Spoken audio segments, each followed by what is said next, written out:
상담에 관해서는 clarification, 명료화에 대해서 이야기를 좀 해보려고요.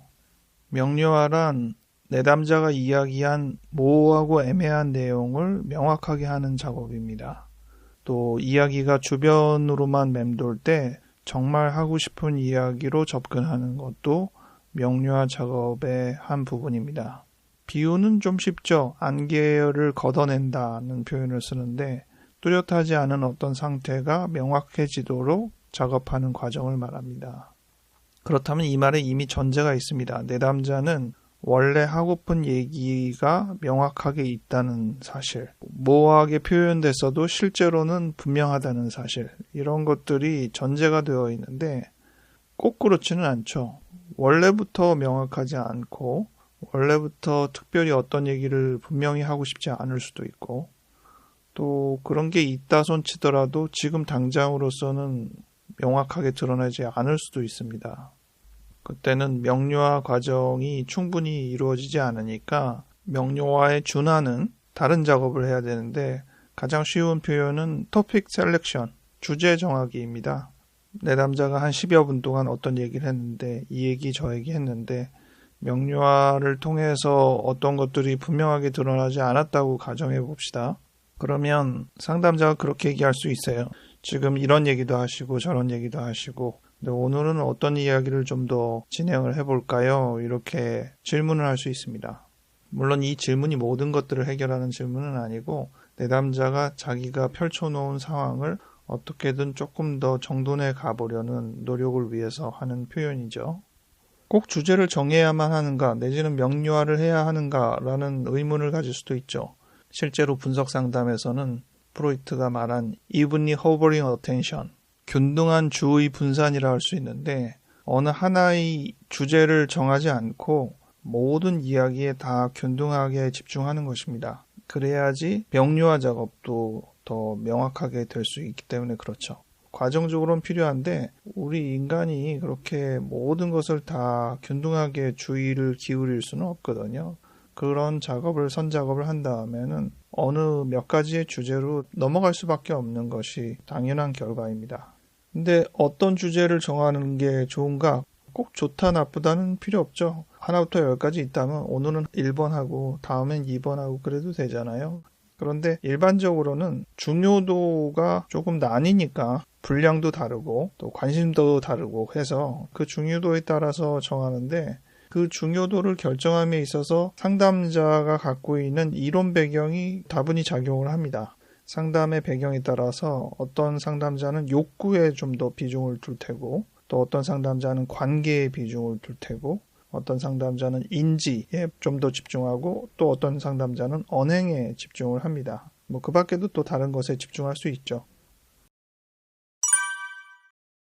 전혀 관련이 없는 것 같은 것이 한 번에 모인 것을 생각하게 되죠. 그것까지 거기다가 쑤셔 넣으면 막말로 죽도 밥도 안 되는 상황이 벌어질 수도 있는데, 그럴 때 오히려 더 의미가 살아날 수도 있다는 생각을 오늘 한번 해보게 되는 겁니다.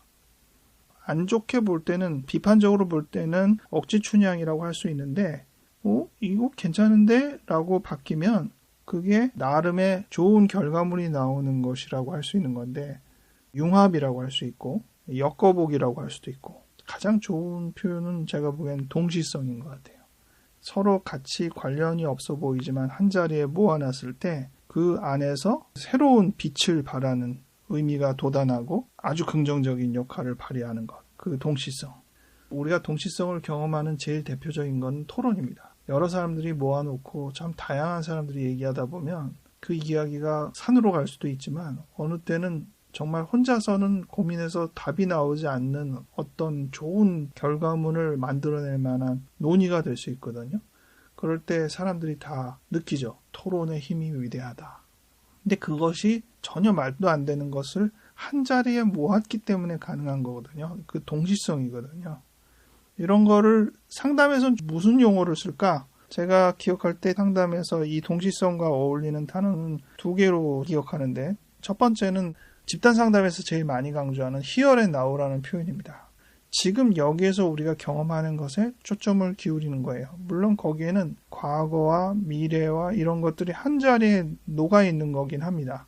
Here and now, 지금 우리가 직접적으로 경험하는 이 자리가 제일 중요하다는 것을 강조하는데 그 표현은 이 동시성이라는 개념을 어느 정도 담보하고 있는 것임을 우리가 생각할 수 있어요. 또 한 가지 표현은 인카운터인데요. 경험주의 가족 치료에서 주로 언급되는 표현이기도 하는데 첫 만남이라고 주로 번역하긴 하죠. 맞닥뜨리다라는 번역도 참 마음이 드는 것 같아요. 인카운터, 온 역량을 다해서 마주하는 것이죠. 동시성을 향한 그러한 경험이 이루어질 때 우리는 변화의 힘이 있습니다. 그래서 너무 억지 춘향이 되면은 좀 곤란하긴 하지만 잘 되면 거기서 큰 깨달음이 있는 것은 맞다고 생각해요. 우리는 여기서 이제 억지 춘향을 할 것인지 아니면 동시성에 놀라운 힘을 발휘할 것인지에 대한 기로에 서 있다고 봐야 되죠. 여러분들은 다양한 또 말도 안 되는 이런 것들을 억지로 한 자리에 끼워 맞췄을 때 좋은 결과를 경험하셨습니까? 안 좋은 결과를 기억하게 되십니까? 사실 두 경험이 다 있겠죠. 그 경험들을 되돌아보면서 지금 이 시점에 우리가 또 경험하는 것들은 무엇인지 생각해 보면 좋겠습니다. 상담에서 어느 한쪽에도 치우치지 않는다라는 의미로 쓰는 단어가 중립성이죠. neutrality. 그 중립성을 유지하지 못하는 대표적인 편향으로 전이라는 단어를 씁니다. transference. 전이는 표현 그대로 transfer, 무엇이 옮겨갔다라는 표현이잖아요. 특정한 대상에 대해서 또는 특정한 상황에 대해서 갖는 감정이 다른 대상이나 다른 상황으로 옮겨갔다는 의미를 담고 있습니다. 예를 들어서 내가 어떤 사람한테 호감을 느끼는데 그 사람이 보여주는 호감 어린 어떤 부분 때문에만 느끼는 게 아니라 내가 과거에 알았던 어떤 사람의 이미지가 그 사람과 겹치면서 그 사람한테 호감을 느끼는 거죠. 그 부분이 대표적인 전이라고 할 수 있습니다. 반감도 그렇죠. 누군가가 불쾌하게 느껴지는데 내가 알고 있던 어떤 사람의 이미지가 그 사람의 말과 행동과 겹치면서 괜스레 그 사람을 더 싫어하게 되는 느낌을 갖는다는 것이죠. 전이는 상담 안에서도 이루어지죠. 그래서 상담자가 내담자를 향하여, 내담자가 상담자를 향하여 둘 다 전이를 가질 수 있습니다. 혼동하지 않기 위해서 내담자가 상담자에게 갖는 감정을 전이라고 표현하고 반대로 상담자가 내담자에게 갖는 감정을 역전이라고 말을 하기도 하죠. 근데 약간 독특한 점도 있어요. 그냥 상대에게 호감을 가져야겠다는 전제가 깔려 있다 보니까 전이를 만들어내기도 합니다. 상대에게 과거 내가 좋아했던 상황이나 대상의 이미지를 씌우는 거죠. 지금 상황이 그렇지 않은데도 불구하고 좋아해야 되다 보니까 또는 좋아하고 싶은 어떤 의도를 가지니까 그렇게 이해해 버리려는 경향을 만드는 겁니다. 이러한 특성은 상담자가 중립성을 유지할 때 확연하게 나타나는데 상담자는 거울과 같이 아무런 모습을 보이지 않으려고 노력하는 중인데도 상담자에게 긍정적인 이미지로 편향되거나 부정적인 이미지로 편향되는 그런 경우가 있거든요. 이것은 상담자가 주는 어떤 언행이나 이런 개념에 의해서 유발되는 것이라기보다는 내담자 스스로가 그 판을 그렇게 까는 경향을 보인다는 것입니다.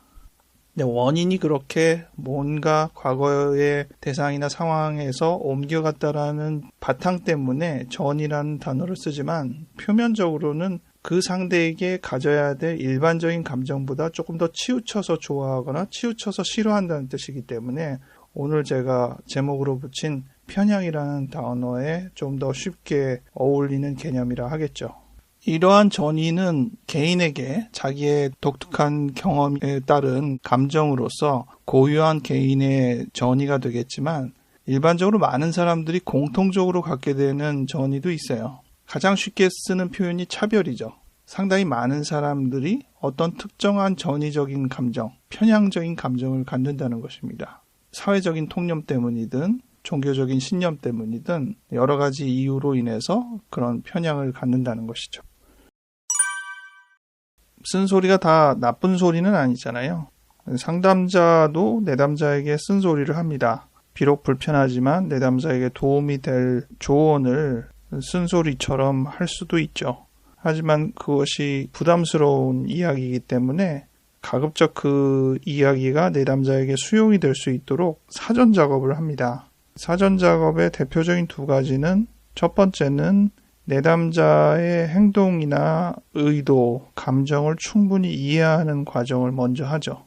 이해받는 사람이라면 비록 본인에 대해서 좀 지적을 하거나 조언을 하거나 이런 부분이 있어도 수용하게 되거든요. 그래서 우선은 내담자를 충분히 이해하는 작업이 선행되어야 합니다. 두 번째는 쓴소리를 수용할 때 얻는 이점, 또 미래의 변화, 이런 긍정적인 요소를 충분히 예상을 먼저 하게 하죠. 비록 이 작업이 어렵지만 이것을 통해서 훨씬 더 좋은 결과를 낳는다, 큰 이득을 얻는다는 마음을 갖게 되면 지금이 힘들어도 견딜 수 있는 힘이 생기니까요. 이런 사전 작업이 이루어진 다음에 실제로 쓴소리를 할 때에도 보통 서두에 이렇게 시작합니다.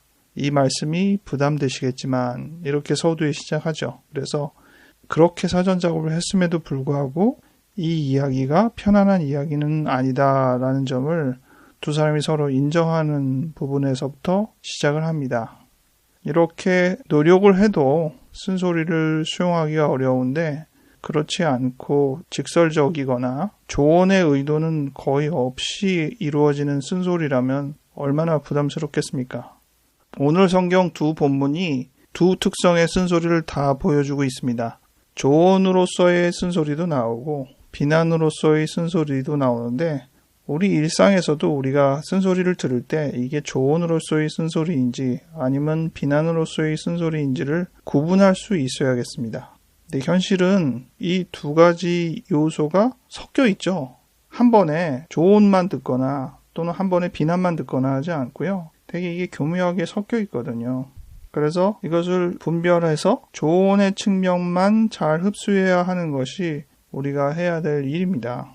자기 효능감이라는 표현 쓰잖아요. 자기에 대해서 긍정적으로 생각하고 자기 능력을 믿고 이런 효능감을 오늘 말씀의 기준으로 삼자면 나는 비난과 조언을 분별하여서 걸러낼 수 있다.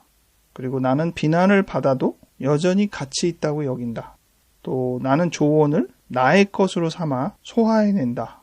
이런 쓴소리에 대한 개념 설정이 자기 효능감에도 직결되는 측면이 있습니다. 모쪼록 이번 명절뿐만 아니라 일생을 살아가는데 다양한 어려운 표현들을 우리가 들음에도 약해지는 사람이 되지 않고 훨씬 더 성숙해지고 강해지는 자기 효능감이 더 커져가는 사람들이 되기를 바랍니다.